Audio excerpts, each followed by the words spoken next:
गुरु ब्रह्मा गुरु विष्णु गुरुदेव महेश्वर गुरु साक्षात् परम ब्रह्म तस्मै श्री गुरु नमः। ओम जय गुरुदेव विश्वकर्मा नमः। ओम मो भागीरथ बिंदाणी वास्तुविद आज आपण सम्मुखें गत एपिसोड कही पानी टांकी एवं नलकूप विषय तार दिग निर्णय क्यों जगह रखिए कही किसी दर्शक मानकर प्रश्न सृष्टि थिला जे ओवरहेड पानी टांकी क्यों दिगरे रखिए एवं अंडरग्राउंड पानी टांकी क्यों दिगरे रखिए तापर टिके आलोचना करिए बोलिक किसी दर्शक मते फोन करी कही तो ओवरहेड पानी टांकी माने पानी टांकी आपण साउथ वेस्ट छाड़ी नॉर्थ वेस्ट छाड़ी वेस्ट रु नॉर्थ वेस्ट मध्य रखिए ओवरहेड टांकीटा आउ जो रहा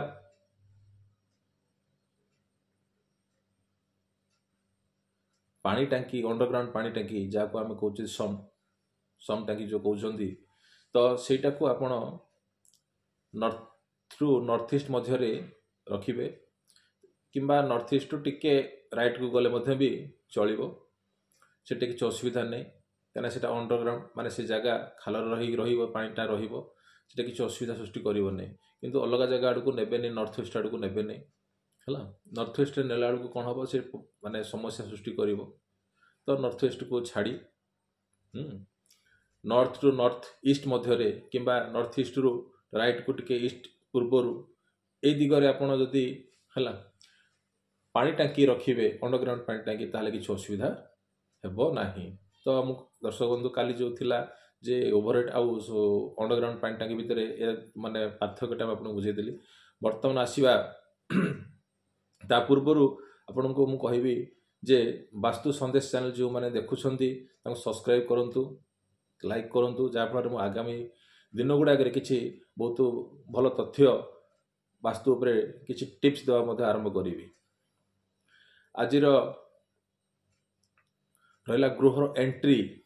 घर मुख्य एंट्री क्यों दिगरे दबा समस्ते खोजुछंती जे घर एंट्री आज्ञा खाली पूर्व आ उत्तर दिगरे देई हबो कि अलग दिगरे कौन देई हबोनी कि ना से जगह देखिक आम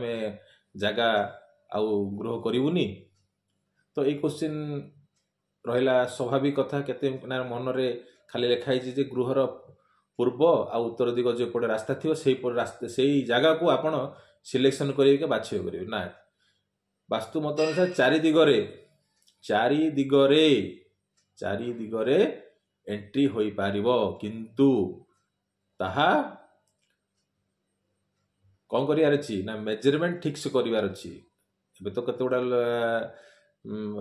दर्शक बंधु पचारुथले जे आज्ञा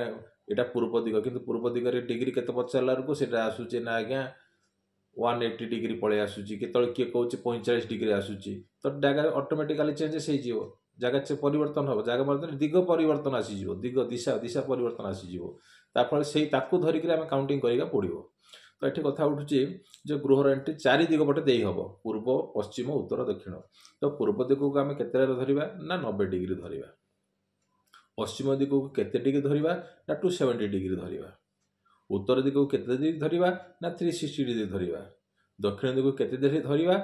धरिबा ना 180 डिग्री धरिबा। तो यही अनुसार आपण एंट्रीटा गृहर एंट्री दे पारिबे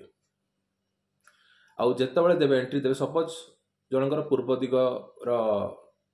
दिग रास्ता अच्छी से घर बाहर लालू तार फेसटा रोचे पूर्व दिग किंतु घर को पशिला बेलू कौन आसो पश्चिम दिग। ये लोक कन्फ्यूजन होती जे आज्ञा आम घर को पशिला बेलू देखू ना बाहर लालू देखू ना घर भितर थाई गृह बाहर को घर भितर थाई गृह बाहर को कि रास्ता पट को जो रास्ता आसूची सेटा जो दिग है सेटा जो दिग पड़ुची ताकू ही काउंट करेंगे बुझीगला। तो से जिनसटा को आम बेसी गुरुत्व देवा उचित।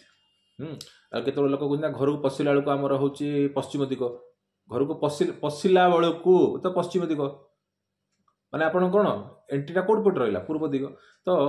ये कथा हूँ जे जदि आपनकर पूर्व दिगर एंट्री रहा नॉर्थ ईस्ट रु नॉर्थ ईस्ट रु ईस्ट मध्य मुख्य द्वार जदि बसा जाए ताले से घरर उन्नति हम मुख्य द्वार मेन एंट्री जो बहुत भल रहीपरी पश्चिम दिगरे जनकर जदि रास्ता अच्छी सेपट जदि रास्ता कढ़ा जाए एंट्रीटा कौट दवा कथा मझिरे दवा कथा पश्चिम दिगर मझिरे एक्जाक्ट 270 डिग्री रु टिके जस्ट 3 फुट माने 3-4 गला बेलू आम 3 पद 4 पद पशिला बेलू तो सीटा बहुत भल जगटा पड़ो तो सहीठे जब आम एंट्री दबा ताले बहुत भल रपटे जब देखिए पूर्व पश्चिम सरला उत्तर दिग को जब आम एंट्री दबा